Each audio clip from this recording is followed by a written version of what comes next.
नमस्कार। ज्ञान की डिजिटल दुनिया AYCT पर आपका स्वागत है। मेरा नाम है सोनू गुप्ता। 21 अप्रैल 1948 स्वतंत्र भारत के इतिहास का वो दिन जब दिल्ली के मेडकॉफ हाउस में अखिल भारतीय प्रशासनिक सेवा के प्रथम बैच को सरदार वल्लभ भाई पटेल संबोधित कर रहे थे। उन्होंने एक जोरदार भाषण दिया और सिविल सेवकों को एक संज्ञा दी, स्टील फ्रेम ऑफ इंडिया, अर्थात स्टील का वो मजबूत फ्रेम जिस पर देश की नीतियों, देश के कार्यक्रमों को सुचारू रूप से चलाने की जिम्मेदारी होती है। और जिम्मेदारी भी कैसी, जिसमें समाज का अंतिम व्यक्ति भी लाभान्वित हो सके। प्राचीन काल की बात करें तो मौर्य शासन में भी सिविल सेवाओं के संकेत मिलते हैं, जिसमें अध्यक्ष, राजुक, पान्याध्यक्ष जैसे अधिकारी महत्वपूर्ण भूमिका निभाते थे। हालांकि ये सिविल सेवा के स्पष्ट उदाहरण तो नहीं हैं, लेकिन फिर भी हम ये कह सकते हैं कि व्यवस्थित तरीके से कार्यों का आवंटन तब किया जाता था। लेकिन सवाल आता है, तब सिविल सेवा शब्द आधिकारिक रूप से इस्तेमाल कब हुआ?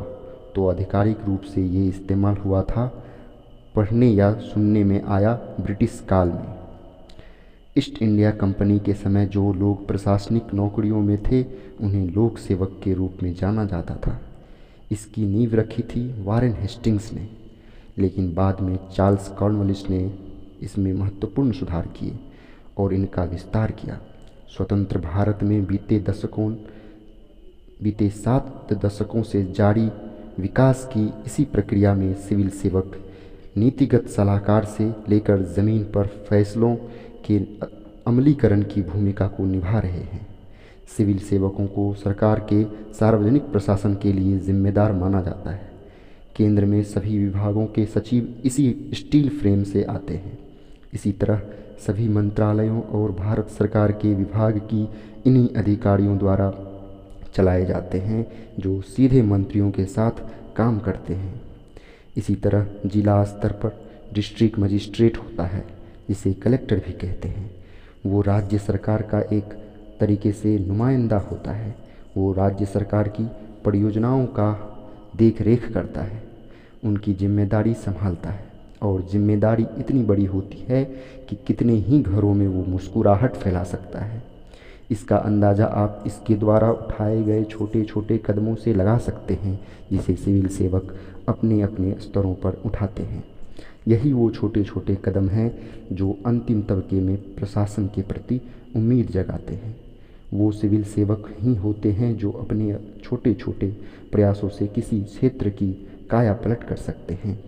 भारत में हर साल लाखों युवा सिविल सेवा परीक्षा की तैयारी करते हैं, जिनका सपना होता है कि वो मसूरी के लाल बहादुर शास्त्री राष्ट्रीय प्रशासन अकादमी में प्रशिक्षण कर सके, जहाँ से स्टील फ्रेम ऑफ इंडिया बनने की प्रक्रिया शुरू होती है। आप देखेंगे, जब कभी नीति निर्माताओं की बात आती है, साथ में ये कहा जाता है नीतियाँ मंत्री बनाते हैं।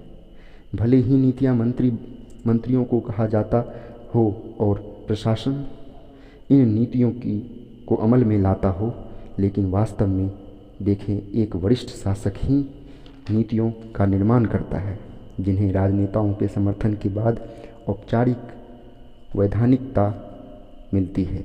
ये सच है, सिविल सेवा को, शुचिता को राजनीति का कोहरा भी कभी कभी ढक लेता है।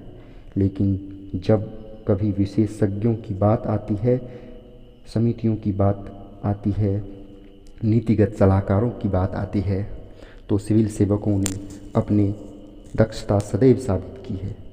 सिविल सेवकों की इसी भूमिका को रेखांकित करते हुए भारत सरकार हर साल 21 अप्रैल को सिविल सेवा दिवस मनाती है और असाधारण कार्य करने वाले सिविल सेवकों को सम्मानित करती है। इस पॉडकास्ट का अंत मैं सरदार पटेल के उन शब्दों से करना चाहूँगा जो उन्होंने प्रथम बैच को संबोधित करते हुए कहे थे, और जिसमें सिविल सेवकों की भूमिका साफ झलकती है।